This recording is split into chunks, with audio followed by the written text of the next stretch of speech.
Hey everybody, Nick Espinoza, your chief security fanatic here. Don't forget to subscribe. But today, we are going to be talking about AI coming out of China, aka DeepSeek. I'm sure you've heard of it. I've talked about them quite a bit here. They're training on US artificial intelligence, according to all indicators. Now, Kyle Wiggers of TechCrunch had a really good write-up on this.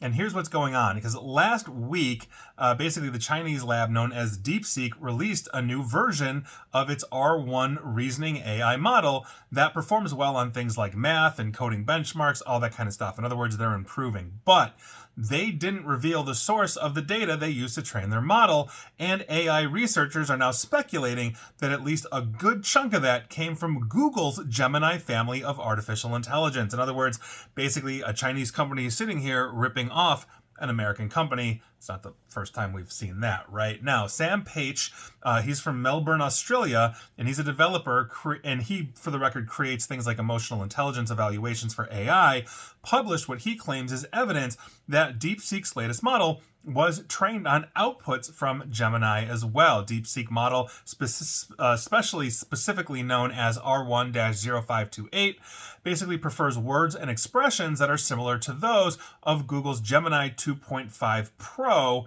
and that's, again, according to Page in a post on X. Now, that's obviously not a smoking gun in and of itself, but another developer, basically the synonymous creator of the free speech eval for AI called SpeechMap, also noted that DeepSeek's model traces the, quote, thoughts the model generates, basically as it works towards a conclusion, and those, quote, read like Gemini traces. So that trace, that thought, as it's essentially trying to figure out and work through, like, the answer to the question or prompt that you're giving it, is looking like it's doing exactly what Gemini does by Google. So DeepSeek has been accused of training from rival AIs before. You know I've talked about this, but back in December, developers observed that DeepSeek's V3 model often identified itself as ChatGPT, which is obviously OpenAI's AI-powered chatbot, suggesting they basically just ripped off ChatGPT. And that has been the speculation.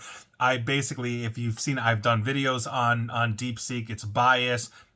We caught it sending data back to China because, of course, it does. And nobody believes the claim that DeepSeek did this for $6 million US, but they did do it for vastly less than OpenAI. That said, they're clearly not starting from scratch when they're just ripping off others and then optimizing it in some way, shape, or form. So earlier this year, OpenAI did talk to the Financial Times and said it found evidence linking DeepSeek to the use of distillation. That's a technique that essentially, it's a technique used to train AI models by extracting data from bigger, more capable ones as well. So in other words, the DeepSeek nerds were in there just extracting whatever the heck they could get from basically ChatGPT, and then just implementing that into DeepSeek itself. So according to Bloomberg, Microsoft, who is basically BFFs with OpenAI, and they're also an investor, detected that large amounts of data were being exfiltrated through OpenAI developer accounts in late 2024, and those are accounts OpenAI believes are affiliated with DeepSeek. In other words, they're hooking up probably via API and then just moving out whatever they could. Now, distillation isn't an uncommon practice, but OpenAI's terms of services prohibits customers like you and I from using company model outputs to build competing artificial intelligence. But when has that ever slowed the Chinese down, right? I mean, look at all the intellectual property laws. They've ripped off everybody and everywhere. They even stole the self-driving model from Tesla and sent it there. IP for train systems, sent it to China, and on and on and on. So, to be clear though, many models have misidentified themselves over the years and converge on the same words and turns of phrases. That's because the open web, which is where most AI companies get the bulk of their training data, is littered with a whole bunch of AI slop. In other words, you have an AI and you're building a brand new model right now from scratch and you're training it there. Well, you're going to get an absolute ton of ingested data that other AIs have done. This creep that we've talked about basically is heading towards an AI implosion. I've talked about that. You can go see my other segments on that. So content farms, for example, are using AI to create clickbait. Bots are flooding social media platforms, not to mention Reddit, but X is just slammed with it, all that kind of stuff.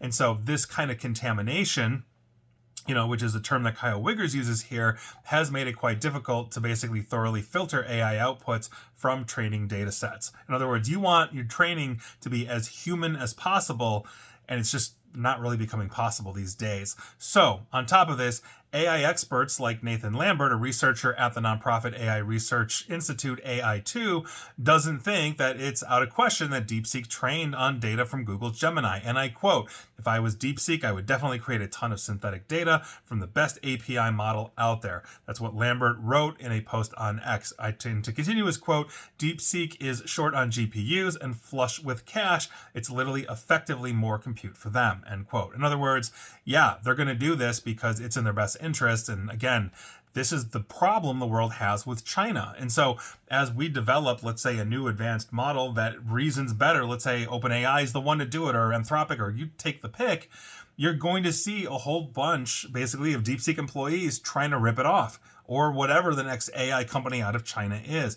It's a very serious problem, and China does not respect intellectual property rights outside of the country, so here we are. I don't see this going away. I see this getting worse, and quite frankly, it should come as no surprise, but it's important to talk about these things because technically that's a security problem for the United States, as well as the advanced technology companies the United States is currently harboring and obviously encouraging to grow. So take that for what it's worth, but it's a brave new world. And please like, share, follow me here on Facebook and Twitter at NickAESP. And please feel free to subscribe to me at YouTube as well. And as always, stay safe, stay online, and please, please, please, stay private, secure, and informed. Take care.